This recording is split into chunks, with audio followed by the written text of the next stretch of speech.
बाबासाहेब आंबेडकर स्मारक समितीच्या वतीने पालकमंत्र्यांना डॉक्टर बाबासाहेब आंबेडकरांचा स्टॅच्यू भेट. पाहूया सविस्तर वृत्तांत.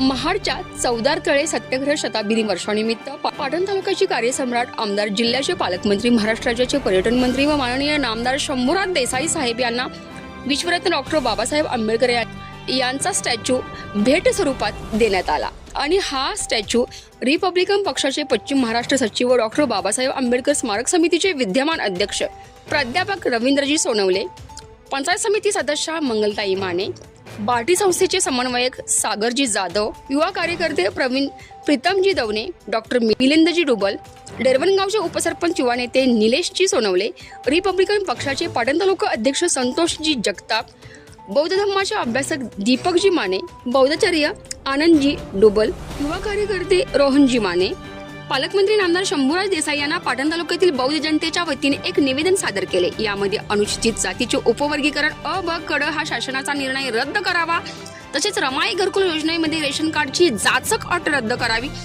इत्यादी मागण्यांचे निवेदन देखील देण्यात आले. बाबासाहेब आंबेडकरांचा स्टॅच्यू लोकनेते बाळासाहेब देसाई शताब्दी स्मारकामध्ये प्रतिष्ठापित करावी अशा सूचना शंभूराज देसाई साहेब व स्मारक प्रशासनाला देण्यात आला. मुख्य संपादक विराट कदमसह संतोष जगदाळे, सतर्क इंडिया न्यूज. पाहत राहा सतर्क इंडिया न्यूज, प्रत्येक पाऊल दक्षतेच.